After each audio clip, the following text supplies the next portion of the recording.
15 seats went to bypolls, and again, CVoter was almost bang on this time around. The BJP did win about 12 seats, and the Congress got 2 seats.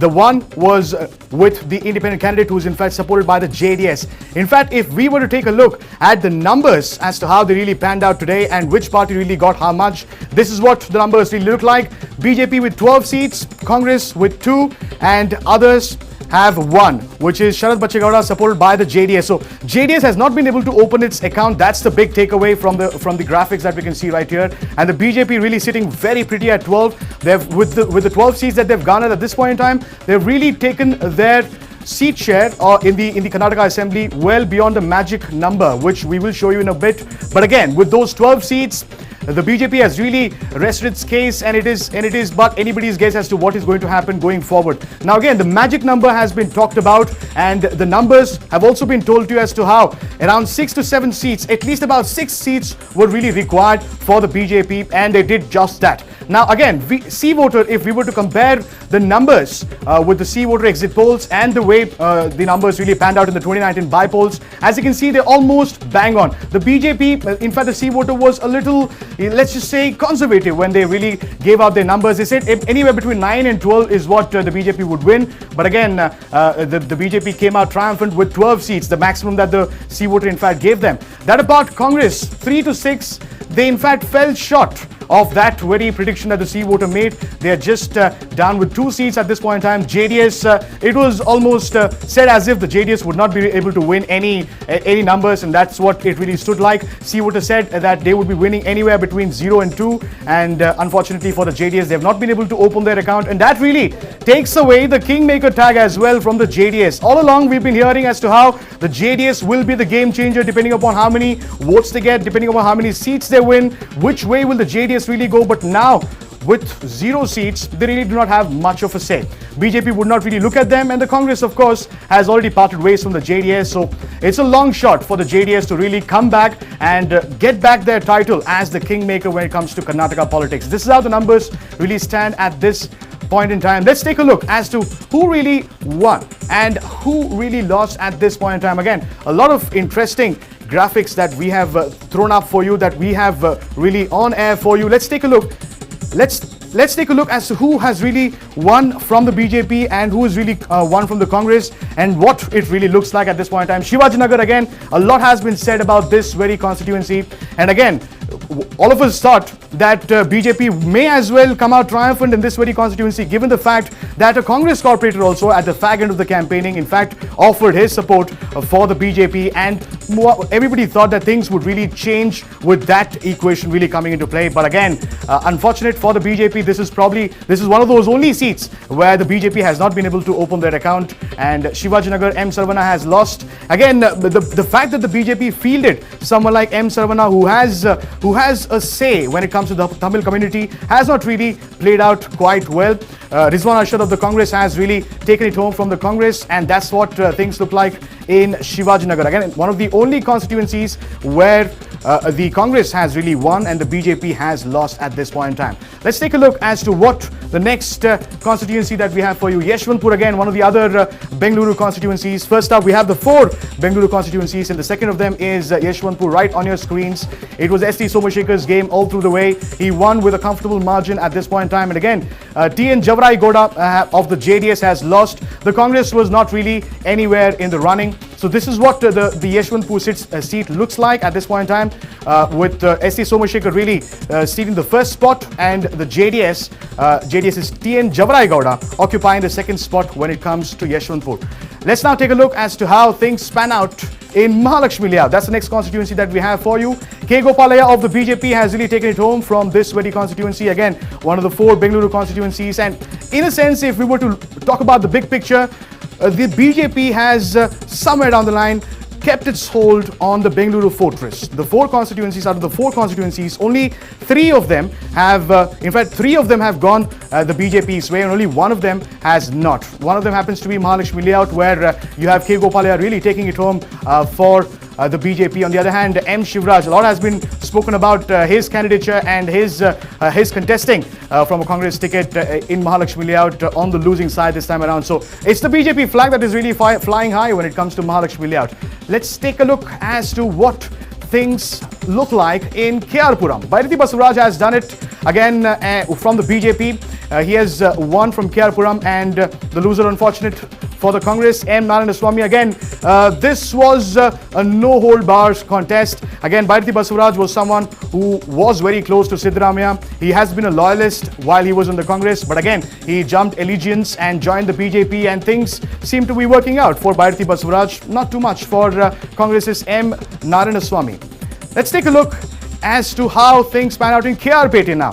KC Narayangada of the BJP has taken it home this time around from Peta, and BL Devraj has lost again. Not too much of a surprise here. The way BJP really campaigned for KC Narayangada in Peta really transpired into votes, and at this point in time, it almost looks as though the electorate has, in a sense, forgiven the disqualified MLAs who've jumped ship and joined the BJP. In a sense, what most of us thought was that the people would take a strong objection to the fact that you had disqualified MLAs jumping ship and joining the BJP. So one would have thought that this would translate into votes, but that wasn't the case.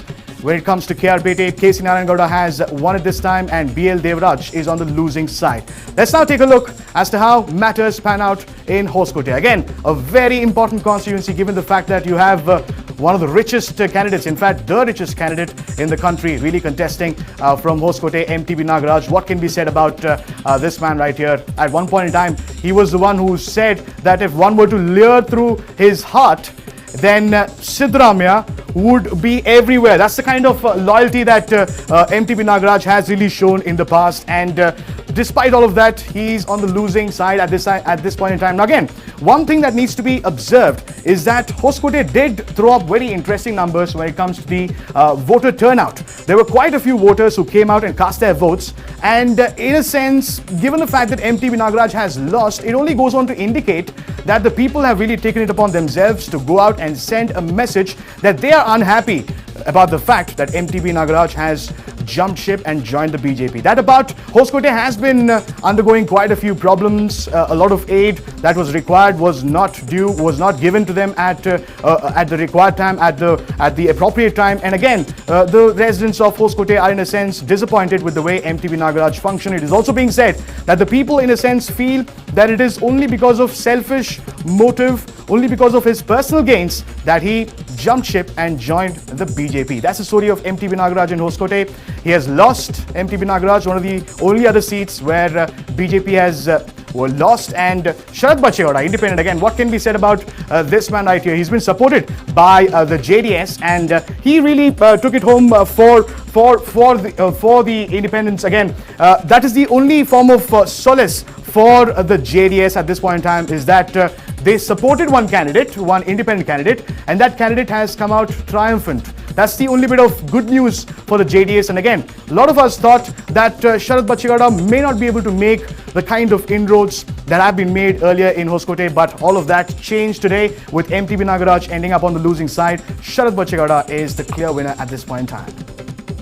Let's take a look as to how matters really stand in Hunsur. Again, an interesting constituency right here, where you have H. Vishwanath, again, who was at one point in time in the JDS. He jumped ship and joined the BJP. Now again, H. Vishwanath is someone who's occupied quite a few portfolios. He's been in the Congress, he's been in the JDS, he's been an MLC, an MLA. So he's done all of it. And when he was in the JDS, he was one of the tallest leaders. But he jumped ship, joined the BJP, and is now on the losing side. H. Vishwanath, many of us thought that again, it is an easy pick for H. Vishwanath given the kind of clout that he really has in Hunsur.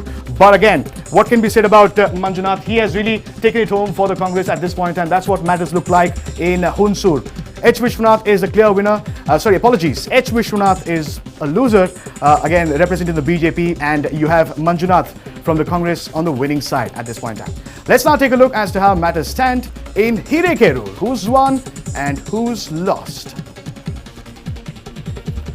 Well, Hirekerur again is an interesting constituency because it has seen quite a few ups and downs, and a lot has been said. A lot of campaigning has also taken place. The BJP gave it its best when it comes to Hirekerur, and that is the reason why you have BC Patil on the winning side at this point in time. BH Bandikot again, very unfortunate for him. A lot has been said about BH Bandikot as well, the Congress candidate.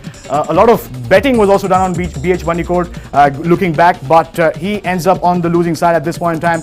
BC Patil again is the clear winner from Hirekerur. Let's now take a look as to how matters stand in Vijayanagara. Again, no introduction required for Anand Singh. The moment you think of Anand Singh, it really reminds you of the kind of incident that took place in the resort, the Eagleton Resort. But all of that is done and dusted. He's done with the Congress. He's jumped ship, joined the BJP, and now he's looking very comfortable with a win at this point in time. Again, Venkatrao Ghorpade, not too much of a contention for BJP, so he ends up on the losing side. Anand Singh, the clear winner from Vijayanagar. Politics of the constituency might as well change going forward. Let's take a look at how matters stand in Athani. Mahesh Kumthalli of the BJP again has won it. A strong contender, of course, somebody who's really had a say in Athani, somebody who's really been there in the constituency. On the other hand, you have Gajanan Mangasuli of the Congress, who's unfortunately lost. So Athani again has faced quite a few problems in the past, and it almost looks as though the electorate of the constituency seem to be all right, seem to be feeling okay about the fact that Mahesh Kumthalli has jumped ship and joined the BJP. So that's what matters look like when it comes to Athani. Mahesh Kumthalli is the clear winner of the BJP, and Gajanan Mangasuli on the losing side, the Congress side at this point in time. Next up, we have Kagwad, again a constituency where one would have thought that Raju Kage would win, again given the kind of presence that he really has in this very constituency, but Shrimant Patil came out victorious, came out triumphant of the BJP. So a lot really worked in his favor, all the way from caste factors, all the way from the fact that you had several cabinet ministers, B.S. Yediyurappa himself, really ensuring that Shrimant Patil looks good throughout the way, and that has really transpired in votes. Shrimant Patil with the winner tag from Kagwad, Raju Kage on the losing side representing the Congress at this point in time. Next up, we have Gokak, again a very interesting constituency. Ramesh Jarkioli has won it. It is being touted as one of the most nail-biting finishes, nail-biting battles ever seen in Karnataka.